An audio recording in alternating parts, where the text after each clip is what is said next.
ഇപ്പം രേണുവിന്റെ അടുത്തൊരു അച്ചീവ്മെന്റ് ആണ്, വണ്ടി എടുക്കാൻ പോവാണ്. എത്രത്തോളം എക്സൈറ്റഡ് ആണ്?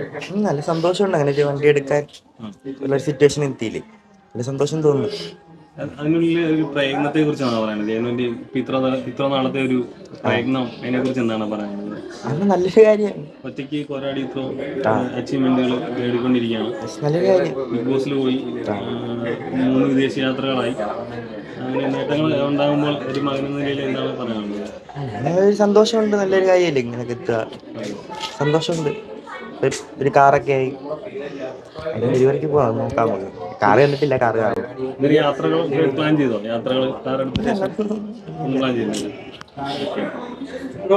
സമയത്ത് പറഞ്ഞിട്ടുണ്ടായിരുന്നു കാർ എടുക്കുന്നതിന്റെ മുന്നേ അങ്ങനെ ഒരു കാർ എടുക്കുന്ന കാര്യം ഇങ്ങനെ അടുത്ത് പറഞ്ഞിട്ടുണ്ടായിരുന്നു.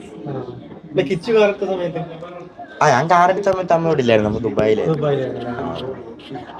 എന്തുകൊണ്ടാണ് ഈ സ്വിഫ്റ്റ് സെലക്ട് ചെയ്യാൻ കാരണം? ഞാനോ? രേണു എന്തുകൊണ്ടായിരിക്കും? അത് എനിക്കറിയാം. അല്ല, അത് ഋതപ്പന്റെ ഋതപ്പ് ഭയങ്കര ഇഷ്ടം. അത് ഞാനും കണ്ടിട്ടില്ല. റിവീൽ ചെയ്തില്ലല്ലോ കാർ. ഞാൻ കണ്ടിട്ടില്ല ഇതുവരെ. നോക്കട്ടെ എന്തായാലും. Thank you. ശരി.